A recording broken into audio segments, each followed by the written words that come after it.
Hello everyone, it's the fourth part of the video and we'll be discussing numericals in this video. So I hope you all will like that. So let's move on to the video. So our today's topic is what mass and density of the earth. Okay.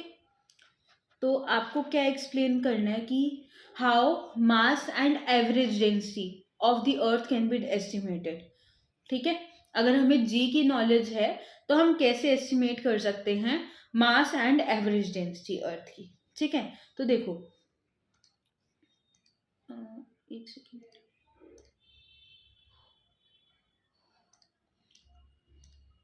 देखो भाई क्या है कि जो मास है उसको हम कैसे लिख सकते हैं अर्थ का. जी इज इक्वल्स टू क्या होता है कैपिटल जी एम बाय में आर स्क्वायर है ना. तो क्या होगा मास हम इससे निकाल सकते हैं एम की value G R square by में क्या कैपिटल जी. ठीक है. तो अब देखो हमें जी की वैल्यू पता है, कैपिटल जी की पता है और आर भी पता है. क्या होता है स्मॉल जी हमारा क्या होता है 9.8 मीटर पर सेकेंड स्क्वायर है ना. रेडियस हमारा क्या होता है अर्थ का 6.37 इंटू 10⁻⁶ मीटर. और उसके बाद जो कैपिटल एम होगा, हाँ कैपिटल जी की भी तो वैल्यू होगी 6.67 into 10⁻⁻ what -11 newton metre square के जी इनवर्स स्क्वायर. ठीक है. ये एसआई में है. ओके. तो मास की वैल्यू क्या आ जाएगी 9.8 इंटू में आर का स्क्वायर 6.37 इंटू में 10⁻⁶ मीटर इसका स्क्वायर बाय में क्या कैपिटल जी 6.67 इंटू 10⁻⁻11. ओके. बताओ इतना क्लियर.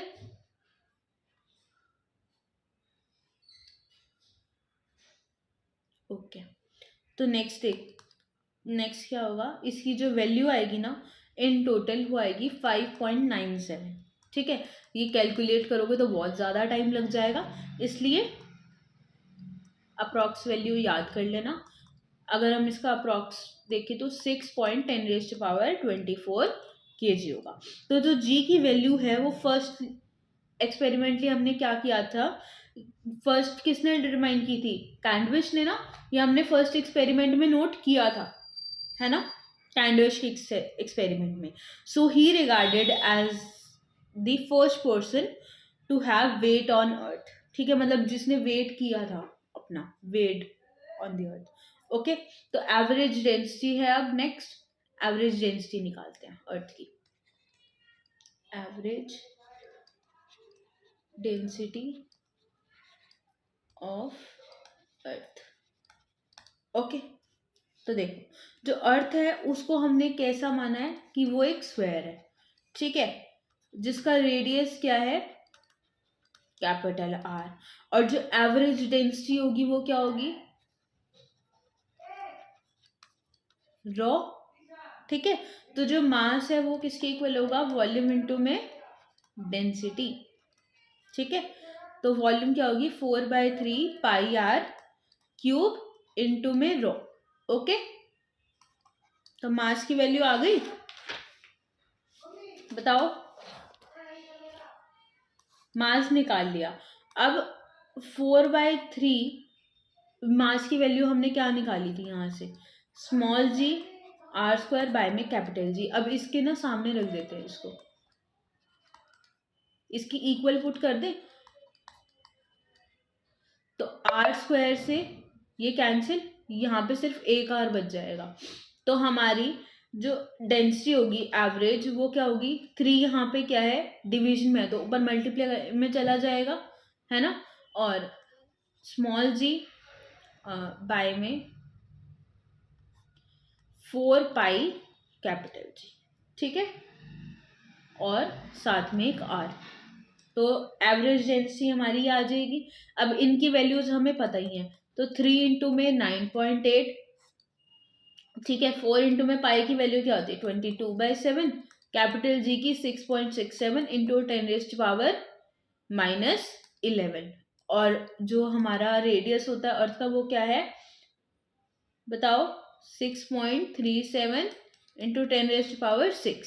तो एवरेज डेंसिटी निकल जाएगी आपकी, क्या आएगी average density 5497 kg metre inverse cube.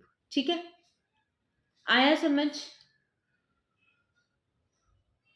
और अगर हम इसको अप्रोक्स लिखें ना तो 5500 kg मीटर क्यूब हो जाएगी, इनवर्स क्यूब। यहां तक क्लियर लवन्या? ओके चलो भाई नेक्स्ट देखते हैं क्या होगा।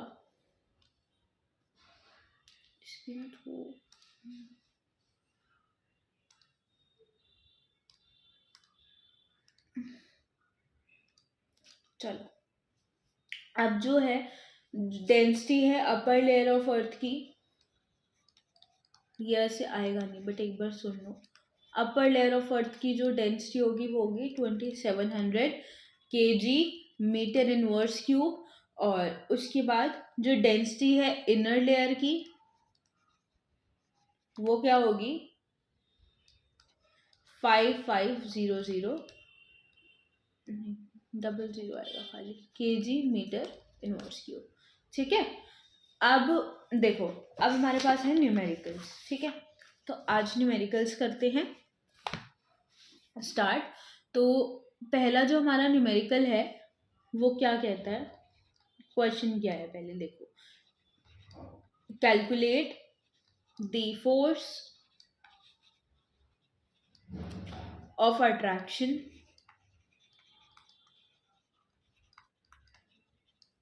between two balls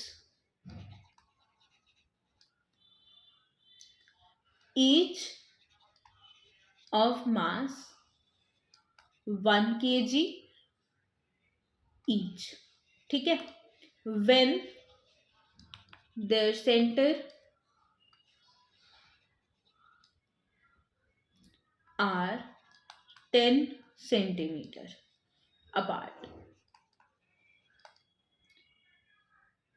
तो g की वैल्यू आपको गिवन है 6.67 into 10⁻⁻11 newton metre square kg inverse square.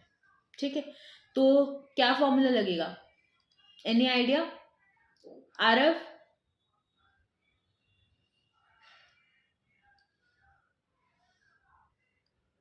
Aarav camera on कर ले, सॉरी माइक ऑन कर ले, बता क्या होगा,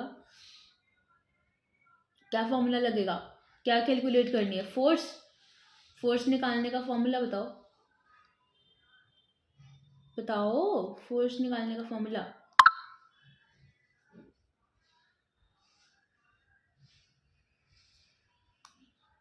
F is equals to G M 1m2 by में आर स्क्वायर, है ना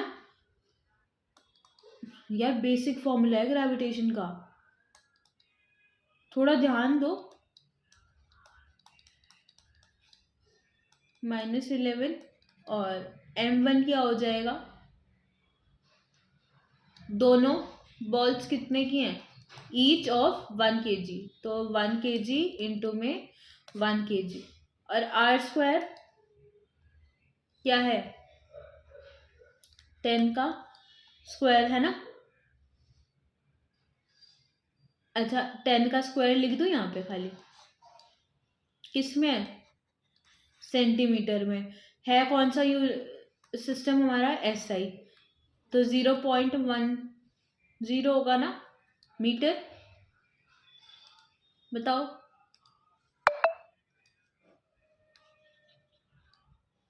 तो लिख दूं यहाँ पे kg और यहाँ पे 0.10 का स्क्वायर, सॉल्व हो जाएगा आरव, आगे सॉल्व हो जाएगा। ओके। अच्छा, आवाज कट रही है। ठीक है, देखो भाई, एक मिनट। अब ठीक है आरव? अभी ठीक आ रही है मेरी आवाज?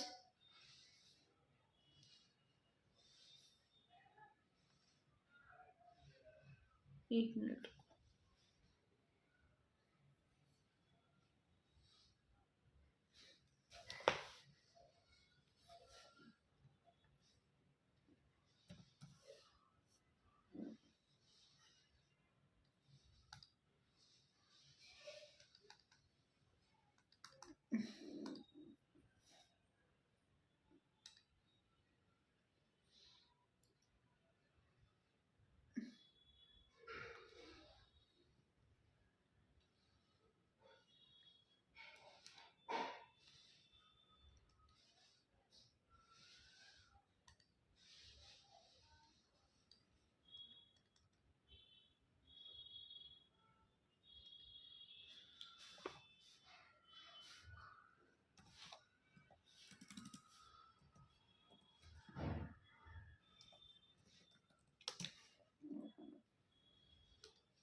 हेलो आरव, आवाज सही आ रही है मेरी?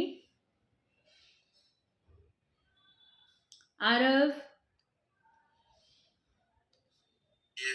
अब ठीक है आवाज? ठीक है, तो क्वेश्चन देखो next. The mass of a planet Jupiter is 1.9 into 10 raised to power 27 kg, and that of the sun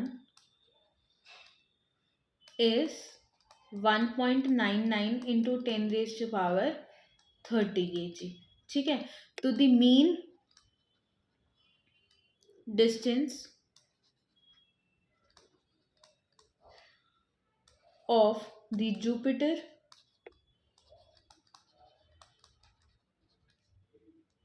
from the sun is 7.8 into 10 raised to power 11 metre. ठीक है, तो calculate the gravitational force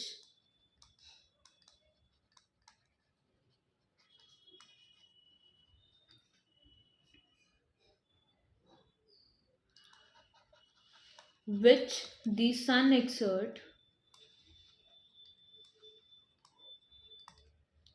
on Jupiter। ठीक है, तो assuming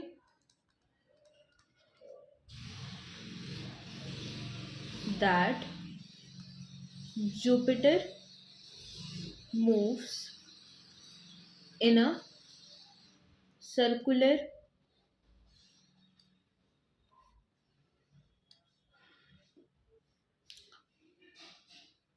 orbit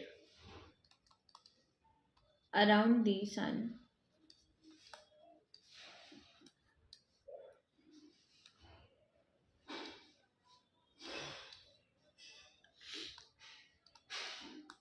calculate the speed of Jupiter। देखो क्या बोला है, पहले तो जो मेन चीज़ है इस क्वेश्चन में आपको क्या कैलकुलेट करनी है, ग्रेविटेशनल फोर्स। मास दे रखी है दो पार्टिकल्स की, ठीक है, डिस्टेंस दे रखा है ना, और मतलब बाकी वैल्यूज आपको पता ही होती है, वो कांस्टेंट है। तो मास फर्स्ट बॉडी का क्या है, 1.99 इंटू 10⁻30 kg, ठीक है। सेकंड जो स्मॉल बॉडी है वो क्या है, 1.9 इंटू 10⁻27 kg, ठीक है। रेडियस दे रखा है 7.8 इंटू 10⁻11 मीटर, ओके। तो जी की वैल्यू आपको पता ही है क्या होगी, 6.67 into 10⁻11 newton metre square kg inverse square. Aarav जल्दी से बताओ कौन सा फॉर्मूला लगेगा ग्रेविटेशनल फोर्स के लिए, एफ किसके इक्वल होगा, हाँ वेरी गुड। अब देख, ये भी केजी में है, ये भी केजी में है, ये मीटर में है, ये न्यूटन मीटर स्क्वायर में, सारे नॉर्मल है एसआई में, तो as it is values put कर सकता है। 6.67 इंटू 10⁻11 इंटू 1.99 इंटू 10⁻30 इंटू में 1.9 इंटू 10⁻27, ठीक है। बाय में क्या आएगा, 7.8 इंटू 10⁻11 मीटर का होल स्क्वायर, है ना। तो देखो ये तो हमने निकाल लिया, इसकी वैल्यू आएगी 4.14 इंटू 10⁻23 न्यूटन, ठीक है। अब ये बोला गया है कि जो क्या है, अज्यूम करते हैं जो जुपिटर है ना वो मूव कर रहा है सर्कुलर ऑर्बिट में सन के अराउंड, तो आपको उसकी स्पीड कैलकुलेट करनी है। अब देखो जब कोई भी सर्कुलर ऑर्बिट में मूव कर रहा होता है तो कौन सी फोर्स लगती है, सेंट्रीपिटल फोर्स लगती है ना। सेंट्रीपिटल फोर्स का फॉर्मूला क्या होता है, एम वी स्क्वायर बाय में आर इंटू में वो फोर्स के इक्वल होगी ना, तो वी क्या होगी, स्पीड, वी निकाल सकते हो, वी स्क्वायर एफ बाय में एम इंटू में आर, और v की वैल्यू अगर हमें खाली निकालनी है तो अंडर रूट एफ बाय में एम, एफ आर बाय में एम, ओके। बताओ क्लियर है इतना। तो v की वैल्यू क्या आ जाएगी, r की पता है 7.8 इंटू 10⁻11 और 4.145 इंटू 10⁻23, और ये आ जाएगा 1.9 इंटू 10⁻27, ओके। तो कैलकुलेट कर लोगे इतना, कैलकुलेशन हो जाएगी ना, ओके। लवन्या ये दो क्वेश्चन ही करवाए अभी मैंने, तो नेक्स्ट क्वेश्चन से ध्यान दो अभी आप। क्वेश्चन क्या है, two particles each of mass m, मतलब जो मास है ना हर पार्टिकल का वो m है, go round a circle of radius r, ठीक है, under the action of their mutual gravitational attraction, okay. So आपको स्पीड फाइंड आउट करनी है ईच पार्टिकल के लिए, तो जो फोर्स होगा हमारा वो तो सेम आएगा, है ना, जैसे हम लिखते हैं F is equals to capital G m1 m2 by में आर स्क्वायर, है ना। तो कैपिटल G की वैल्यू भी पता है, तो ये क्या हो जाएगा, देखो जो रेडियस है ना under the action of their mutual interaction, दो पार्टिकल्स है, तो देखो ये आपका क्या हो जाएगा, जो रेडियस है वो 2r का स्क्वायर होगा, ठीक है। क्योंकि दो पार्टिकल्स के बीच का रेडियस है ना। देखो जी m1 m2 बाय में, एक सेकेंड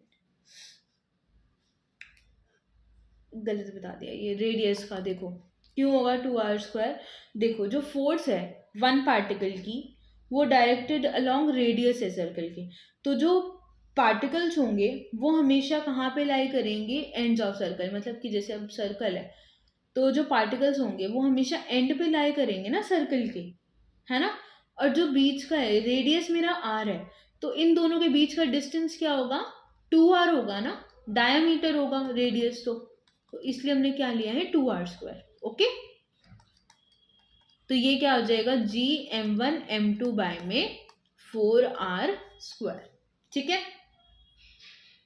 आया इतना समझ। अब स्पीड निकालनी है मुझे, ठीक है, कि स्पीड निकालनी है मुझे इस फोर्स की। तो सर्कल में जब हम घूमते हैं तो हमारी कौन सी फोर्स लगती है, सेंट्रीपिटल फोर्स। ठीक है, तो सेंट्रीपिटल फोर्स का फॉर्मूला क्या होता है, mv² बाय में r, है ना। तो v² किसके इक्वल हो जाएगा, fr बाय में m, और v खाली किसके इक्वल होगा, कैपिटल f। r की वैल्यू क्या है 2r और m। आया समझ।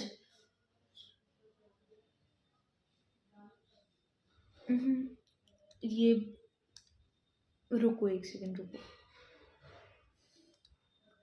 इन्होंने क्या किया है,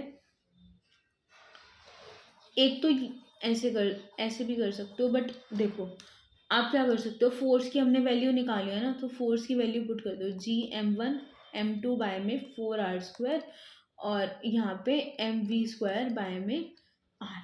ठीक है, r² से r कैंसिल, है ना, मास से एक मास कैंसिल हो जाएगा ना, ये दोनों मास सेम है तो gm² ही होगा, तो gm बाय में 4 रह गया और ये कैंसिल आउट हो गया, तो v² की वैल्यू क्या हो जाएगी, v की वैल्यू क्या होगी, √gm बाय में 4r। ठीक है, एक r यहाँ पे बच जाएगा, एक ही कैंसिल आउट हुआ है। ठीक है, क्लियर इतना आरब लवन्या, बोलो। ठीक है, क्वेश्चन लास्ट करते हैं कभी के लिए, उसके बाद नेक्स्ट में देखेंगे द मीन ऑर्बिटल, या दूसरी क्लास का लिंक भेजती हूँ मैं, रुक जाओ। The mean orbital radius of earth around the sun is 1.5 into 10⁸ kilometre. ठीक है, तो आपको क्या कैलकुलेट करना है, calculate the mass of the sun if g is equal to 6.67 into 10⁻⁻11 newton metre square kg inverse square. ठीक है, तो देखो क्या हो जाएगा, इसमें r की वैल्यू दे रखी है ना, और r की वैल्यू क्या दे रखी है 1.5 इंटू 10⁸ किलोमीटर। अब किलोमीटर में मुझे इसको मीटर में कन्वर्ट करना है, तो क्या हो जाएगा 1000 से मल्टीप्लाई कर दूंगी ना, तो 10⁻11 हो जाएगा, और ये मीटर। ओके, अब टाइम उन्होंने क्या लिया है, मीन ऑर्बिटल निकालना है, तो टाइम पीरियड तो 1 ईयर ही होगा ना, एक साल में रेवोल्यूशन करता है जो अर्थ है सन के अराउंड, तो ये होगा। ठीक है, 365 डेज, और अगर मैं इसको सेकंड्स में कन्वर्ट करूँ तो 365 इंटू में 24 इंटू में 3600 सेकेंड्स। ठीक है, अब देखो क्या बोला है, आपको सेंट्रीपिटल फोर्स रिक्वायर्ड निकालनी है, तो mv² बाय में r, और वो किसके इक्वल होगी, force of gravitation between sun and earth, gm1 m2 by में r²। अब इनका सेम मत कर देना, क्योंकि अर्थ और सन दोनों अलग अलग है और उनका रेडियस तुम्हें पता है कि वो अलग ही होता है। ठीक है, तो उनको सेम मत करना। तो देखो एम आर बाहर कर दूं, वी स्क्वायर की वैल्यू आपको पता है, मतलब फ्रीक्वेंसी जो होती है 2πr/t, पता है ना ये उसकी।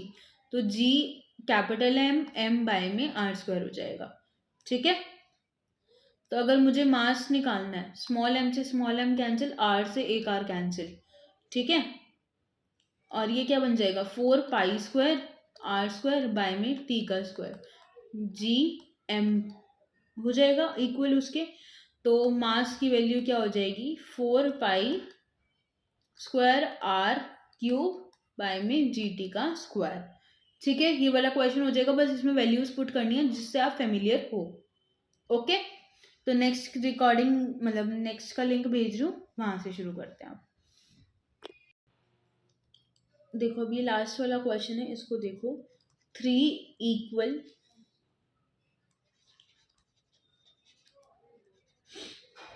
masses of mkg, ठीक है, each are fixed at the vertices। vertices क्या होती है, कॉर्नर पॉइंट्स होते हैं, है ना, of an equilateral triangle. Equilateral triangle कौन सा होता है, जिसकी तीनों साइड्स बराबर हो। ठीक है, A B C as shown. ठीक है, तो ए आपको क्या निकालना है, the force acting on a mass 2 metre, ठीक है, placed at the centroid. Centroid क्या होता है, जो मतलब मिड पॉइंट होता है ना उसका, सर्कल वो ट्रायंगल का, वो centroid G of the triangle. Okay, और जो बी है हमें क्या निकालना है, व्हाट इज द फोर्स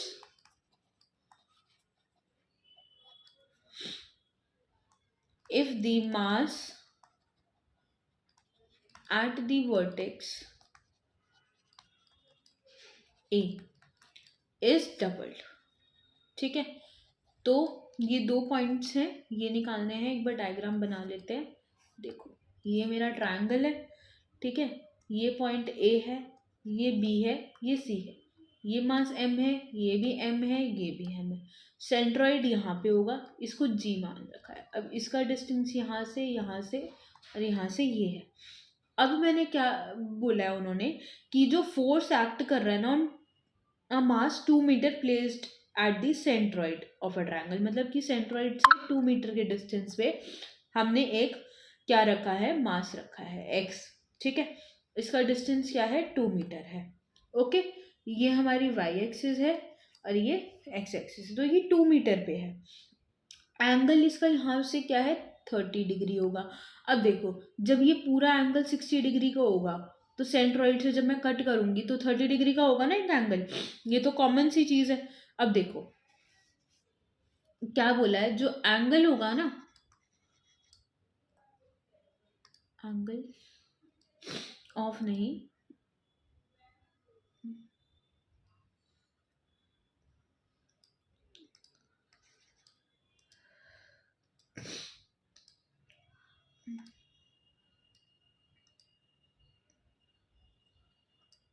ठीक है, angle between GC and positive x axis, वो क्या होगा, 30 डिग्री, है ना।